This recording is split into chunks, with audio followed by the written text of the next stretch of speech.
afternoon. These are our actors for tonight. And so we were delighted to have the opportunity to look at the script of Into the Beautiful North, to talk about it, and for the men to write monologues and scenes that were inspired by what they took away from the script. So we are going to share those with you this evening, and if we have a chance afterwards, we're happy to have a conversation about it. But I'm going to jump in, and this is Fred, Hannah, and Cortez, and they're going to just take it away. So thank you for coming. A Monologues from Quiet Man by Thomas Warren. Since before I can remember, I wanted to be special. Not the special that every child is in the eyes of their parents, and not the special that teachers instill as truth in their students. I wanted to be super. I grew up all over these United States of America, but my family finally settled in a small mountain town called Proctor, Vermont. It was a tiny speck on the cosmic windshield of existence, a microcosmic mote in the vast tundra of life. It had a school, a town hall, a fire department, and a library. But here is where the list of assets to foster the growth of a young mind ended. Ah, yes, I almost forgot, it had a church. These were, of course, the main edifices that the tiny town possessed, but the most important thing to me that Proctor could boast of was its minuscule and aptly named mini-mart. For it was here that I could receive my weekly fix, not of drugs or anything as vulgar as that, but an injection of soul and hope. Here, amidst the men's nudie mags, rested the comic book section of the magazine rack. Here is where I could let slip this reality and dream of another where I was special. I remember reading my first comic book. It was a Spider-Man book, and the main character, Peter, was facing the same obstacles that I faced every day, but he had something that I didn't. He was special. You see, Peter was smart and imaginative, but he was also taunted by the other children in school. They teased him for his intelligence and put him down because he was scrawny. I was scrawny at this time in my life. I had yet to start taking martial arts, and I'd yet to discover that muscle was an excellent shield from abuse, both in and out of the family. How does one describe to someone who's never felt they didn't belong the feeling of absolute freedom that comes when one finds their place? To know, without a shadow of a doubt, that you are where you should be. Whew. Comics was this place, and I was at home in this reality they delivered every Saturday and Sunday. For every hero and villain I read about, I could identify with in some way. The link, it was always present. It allowed me to dream of what my life could be if I were what I desired to be the most, a superhero. What powers would I have? What villains would I fight? Starting a Movement by Mikhail Webb. Characters: Nathan, age 26, upper class, cocky, ladies' man. Steve, age 26, strong-minded, humble, college graduate. Vanessa, 24, a law student, girlfriend of Steve. The year is 2021, where American heritage is by law the only heritage allowed to be expressed and recognized. At Rise, Nathan is at the Embarcadero waiting for Steve and Vanessa. Man, you two were supposed to be here ages ago, but I'm not tripping. Man, check out all the beautiful honeys around here. And why would Steve when he got a dime on his arm? Maybe because that dime has faded to the point of unrecognition. Oh, nice one. I wonder how many condoms expired in your wallet this year. You two knock it off already. You've been going at it since elementary school. But I have a fresh idea. Well, it ain't Nathan's shirt, I'll tell you that. Quiet, please. I want to talk to you guys about something. I'm sorry, dog. I have heard of Bill Cosby sweaters, but that's some kind of Bill Cosby shirt. This is suede, fool. Oh. Look, you couldn't afford this with both of your paychecks from both of your jobs, okay? Anyway, let's see what Steve has on his mind. What's up, baby? That executive decision from the president ain't right at all. He went too far this time with his Make America Great Again agenda. I mean, we can't celebrate Cinco de Mayo without being issued a ticket. It ain't right, man. We gotta do something now. Yeah, man, have you even seen that wall? I hate that he put so much money into it when there's homeless people sleeping right next to it. Man, being homeless in this country is an un-American for sure. Shelter should have definitely been built. We've been a team since grade school, y'all, and I know we ain't alone on this. Well, you can start with donating that damn shirt. We can build a shelter. Come on, am I wrong? Equality for all. Equality for all. Are you with me? No. Come on. No. Equality I for shouldn't all. be joking. It's I a shouldn't be simple, joking about simple that, but thought. I read Equality something about for it. And all. whatever we do, we have Equality got for to be all. organized, all right? Equality for all. Steve. All right, yes, bro. Yes. Let's do this. Are you coming, Nate? The homeless rate in this country is outrageous. Look at this.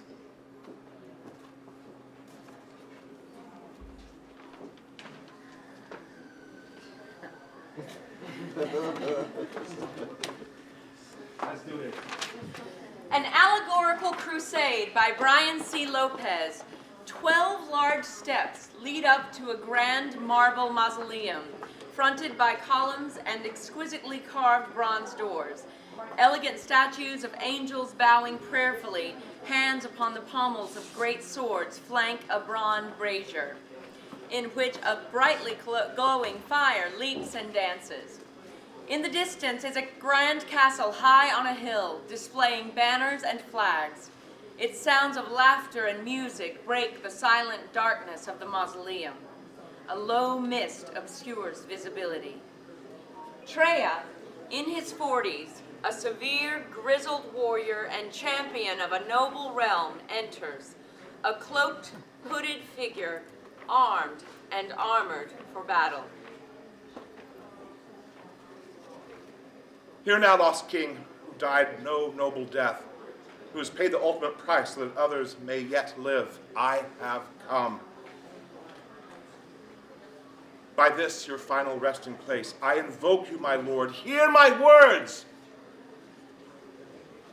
It is not honorable that in a high castle above, the lordly princes feast, and you lie here with only one such as I to disturb your spirits with my supplications. Treya wraps his cloak around his left arm and steps up onto the lowest step. He stands tall, places his right hand on the pommel of his sword, sheathed at his hip. I have come on this day as you bid me with final breath, as I solemnly promised. I have not waited 1 second. I stand here with the stench of war and the foul blood of our enemy still clinging to me, to my armor, my clothes, and my hands. Fitting, is it not? For one such as me, proficient with the instruments of death, destruction, and war, there is no cleansing.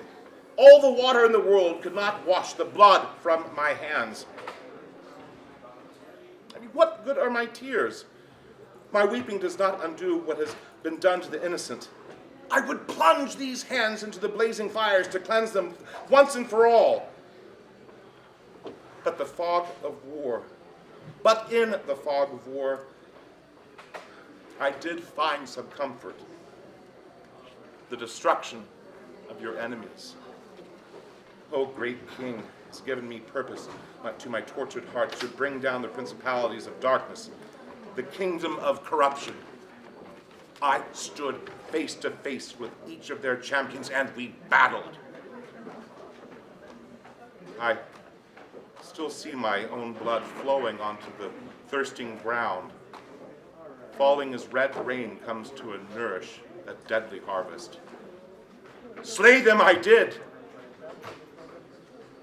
not with malice, though my wrath was great, but knowing they and I could not exist on this plane together. Answer me this. Is it so wrong to slay your enemies when they have struck first, for the life they took through low cunning and manipulations? Fireworks of green, gold, and red light the dark sky above the castle. Oh, how grand the displays of celebration for me, their champion, begin. but the skyrockets explode in the honor of a lie. It is a secret tragedy that each victory was my futile attempt to be slain in battle. With each time I charged, I prayed it would be my end. But it only emboldened our troops and roused them to fight on. I was left standing while greater men fell. Why, I ask? I beg an answer. Why should one as wretched and wicked as me be allowed to continue? So, now here I am on this night, this very same night about 2 decades later, bloodied by war, by death, by guilt and shame, seeking what I do not deserve. I have done all to right my wrong, to be a living amends to you. Oh, great King, and yet I wonder, what was it in your mind, O wise King, that I should lead your people? Did you prophesize my victories? Was it always your will?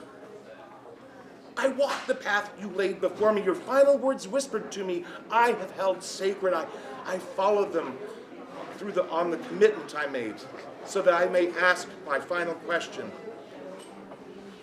Will it be possible, even in the slightest, that one such as I can be forgiven? Treya climbs the last steps and drops to his knees before the brightly lit brazier. The marble angels seem to join him in prayer. The great bronze doors stand closed and silent. What I am is a sacrifice for my wrongs. I have brought victory to your lands, but I have no joy in it. I am but a coward, a low thief.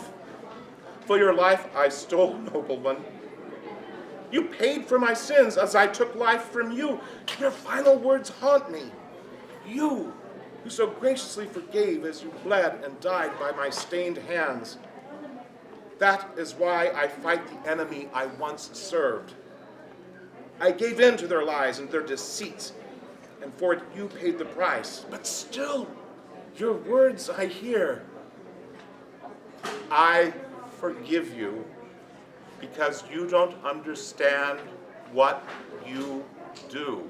Treya stands, removing armor, sword, cloak, placing them all in the flame.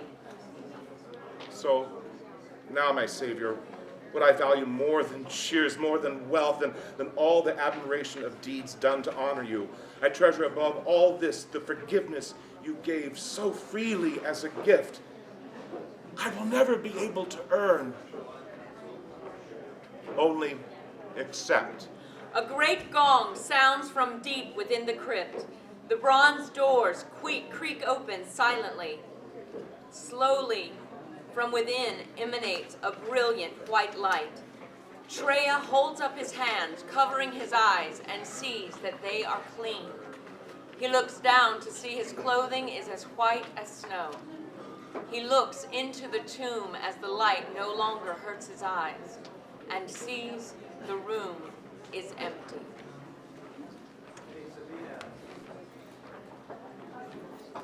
Pause. The De-Obfuscation of Pause by Colin Shaw. For those without superpowers, the need for a pause button is hard to understand. So think of it this way. Imagine for a moment that you're with Superman sitting in a bar and you're having a beer. And you're having a fine time of it. You're laughing and drinking, and he's talking about Lois. And everything is normal. And this normalcy is by virtue of his ability to control his powers. But now imagine that his laser eye beams are firing full blast, his super breath blowing nonstop, and he's flying erratically around the room. He'd be a terrible guy to have a beer with. He'd be a terrible guy to have around in general. He would have to pause all his power to become tolerable, and then muster them to become a superhero. Well, as you know, there aren't many superheroes outside of film, but that doesn't mean there aren't some humans with superpowers. I myself have 3.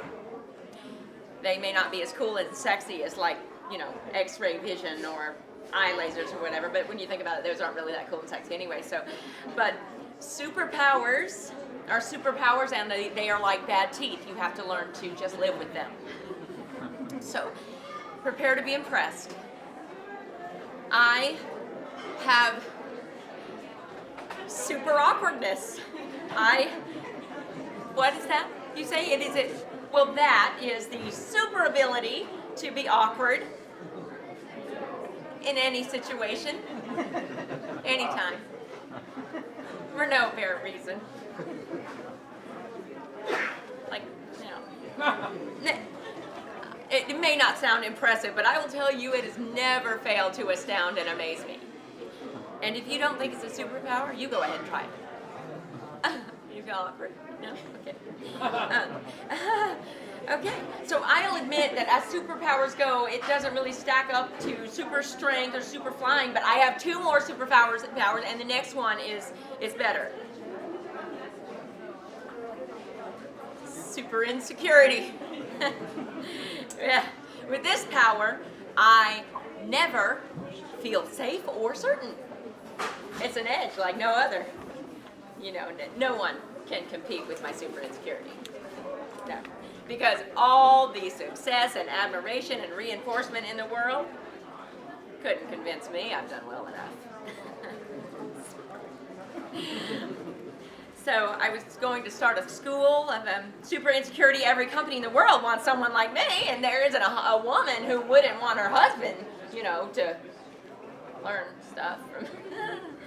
Anyway, if you think that you have seen someone try too hard, no, you haven't seen nothing. I was going to make a bundle. I was, and then no one signed up for the school.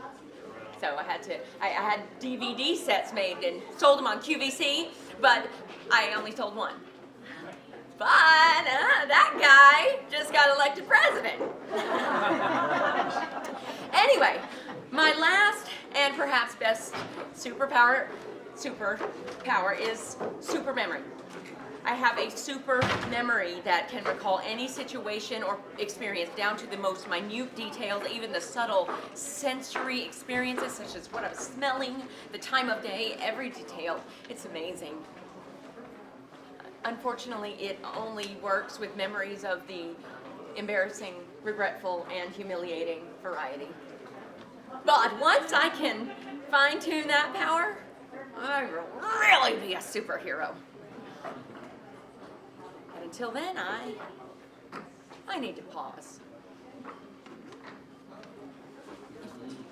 Unsung Hero by Ralph Nees. At Rise, a son sits in his prison cell writing a letter to his mother after her death. Dear Mother, I've been doing a lot of thinking about you, us, this past year. It has been a year now, hasn't it? I pray that you and Dad are back together, loving in the afterlife. Gosh, he missed you so. You were his reason for living, even though you were gone. As I go through life, I realize how you and I are so much alike. It seems that I love and dislike a lot of the same things, but what bothers me is that so many of your bad habits have rubbed off on me. I remember how you would just explode at me and become so violent, yelling and screaming and carrying on over things like me chewing and popping my gum too loud. Things that shouldn't have caused such a reaction. You know, big things didn't seem to bother you. Like the earthquake of 1971. You were such a rock through it. I find that I am the same way, and I don't think I inherited it from you. I think I learned it from you, and you learned it from my grandmother. You had such an influence on my life and my actions. You know, I was blind to it all before, but with this new awareness, an insight I've gained in myself, I'm beginning to feel like I've never felt before, be like I've never been, and love like I've never loved. Ma, I love you. You're my Wonder Woman. I hope you know that, and if you don't, I'm telling you, Ma, I love you. And what's most important for me right here, right now, is the fact that I've forgiven you. I know you probably say, what the hell do I need to be forgiven for? You know, even though it's painful, I think I should bring up a few things. Yo, do you remember when Saul and myself got into a fight in the living room and you threw me, your son, out of the house? You probably don't, but I do. How about the time your cousin lied on the stand? I remember these things and much more. I think you can realize how much these things hurt me and affect me even today. But it's time to start all over with a new slate. And I wish you were here to hear all this, face to face, self to self, but you're not. But I can forgive you even though you're gone. Maybe you can hear my heart wishing you were still here. Maybe you can feel my pain. I forgive you, and please, if you hurt by any of this confession, then forgive me too, please. I just felt like it all had to be said. I remember growing up and you used to tell me, remember, love breeds love, hate breeds hate, violence breeds violence, and giving breeds giving. I see now what was being said during those wonder years. That's why you're my hero. Maybe with dialogue we both sort of died, but with death comes life, and with life can come peace. I pray new life can begin for me. It already has. With all my love, your Wonder Boy. The Adventures of Karaoke Joe by Melvin D.L. Price Jr. Karaoke Joe, a superhero who fights crime with the powers of mind reading and song. Her dream is to eliminate violence and to make the world sing again while dealing with the city's most dangerous individuals. Kid 1, a neighborhood thief. Kid 2, friend of Kid 1, also a thief. Setting, late night in a dark city alley. 2 teenage kids have stolen bags in hand and run into a dark alley. They are out of breath, so they stop to rest. Whew! Man, that was easy, bro. Can you believe it? We must have $1,000 each. Well, what are you waiting for? Let's get some more. I've seen a couple old ladies coming out of that department store. Ah! Who are you? Oh, you don't know, I'm Karaoke Joe. If I can guess your favorite song, instead of doing more crime, you have to go home. But if I'm wrong, and I am rarely wrong, I'll give you all my money and you both can run along. Bet.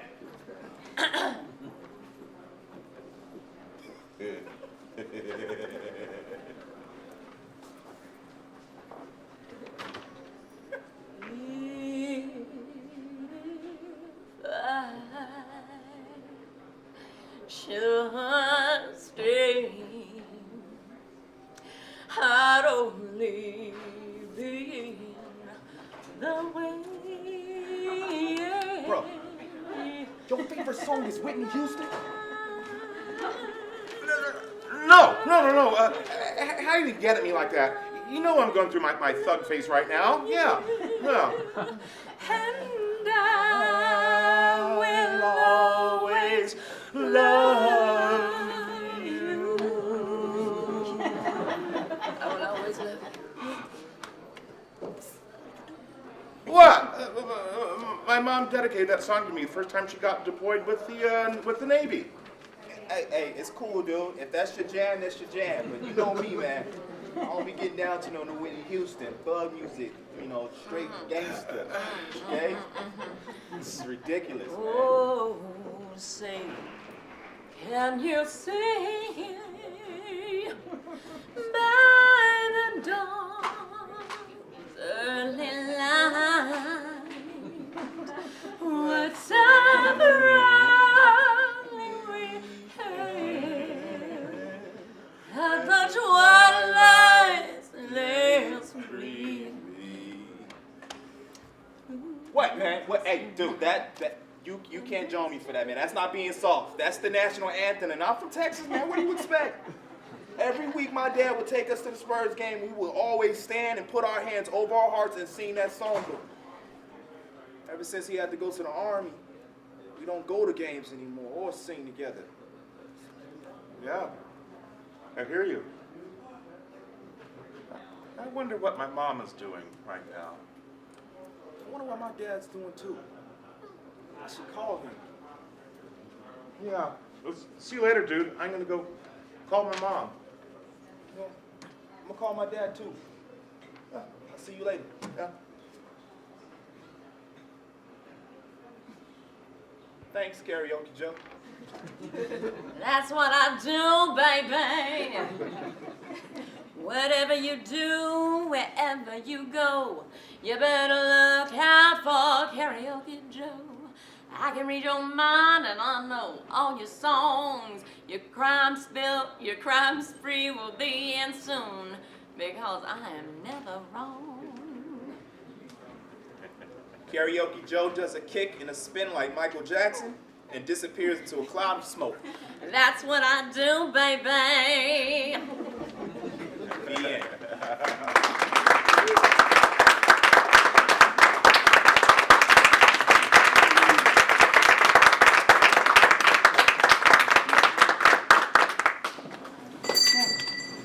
Just to let you know, Hollow Hollow is just about ready to start. If anybody's seen that show, good time to come on in. And if you're not, and you have any questions, love to engage you in conversation. So those plays were written by the inmates at Donovan, and thank you for coming, I understand.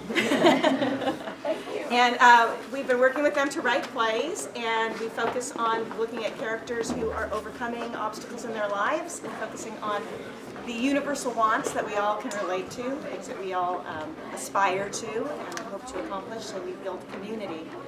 Any questions from anyone? We have some volunteers here who also work over at Donovan. Yeah? Yeah, I do a H&I panel at Donovan Correctional Facility. And I do have a question about the playwriting. Is there something continuing, let's say if they transition out of that facility? Yeah, we're on, because there's so much changing, there are some who are transitioning out. We're setting up a re-entry program with the Care Center, which is on the corner of the border of National City and Southeast San Diego.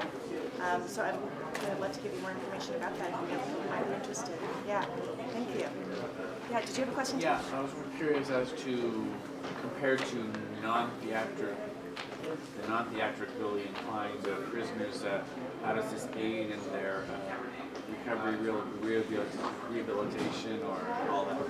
Yeah, so most of the people who are taking the program have never written a play. Some of them are, writers. They like to write short stories or poetry. But yeah, for a lot of them, this is their first theater experience, and they definitely enjoy the process of taking control of the world of their play. So being able to focus on characters who have wants and figuring out how they overcome the obstacles. We have certain rules that there's no use of violence, that there's no glorifying of drugs or gangs or anything that would be illegal. And that it certainly gives them opportunities to explore alternative behaviors. So I feel like that really helps in aiding rehabilitation. But I think also just in finding what is good in them and focusing and realizing that they don't have to just be labeled as, for the crimes that they have committed, but that they can find hope and possibility within themselves. Does that answer your question, or is there more to it than I? Yeah. Well, I don't know if there's any follow-up on how, what they do when they transition out, or how, maybe some mark coming out. Yeah, so the groups that we've worked with for the most part have been pretty much long-term inmates. We haven't had anybody yet who has been paroled, but I know that the California Arts Council and California Department of Corrections and Rehabilitation are partnering with organizations throughout the state, and so every state facility now has at least some form of arts and corrections programs happening. We are both at Donovan and at Centinela, which is out on the east in the desert, and the statistics for those who have transitioned out have been extremely positive. The recidivism, which is the returning back to prison, has been much lower for those who've been involved in arts programs. And we think we can see it. We can see that when we're working with them, that there is redefining themselves, finding the humanity that we all connect to, and feeling like you have a community that has something to contribute. Definitely is helpful. Besides writing, are the inmates performing these in the prison? Yeah, so we focus on the writing so that if somebody doesn't want to perform, they don't have to. We bring actors such as these into the facilities to perform their plays, but we definitely have some actors among our group who will, because we read them as they're in development. We only bring the actors in at the end. So some of them discover that they have acting talent they didn't know in the course of performing aloud the works in process. And some of them came in who had done theater in the past and looked for that opportunity to perform. So they definitely are discovering talents and able to further talents that they already had. Great. Any other questions? Well, thank you. I want to thank our actors again for joining us. And thank you all for coming early. And there is a feedback form in your program if you'd like to fill that out and give us more feedback, and can let you know of future performances if you're interested in seeing the work. Thank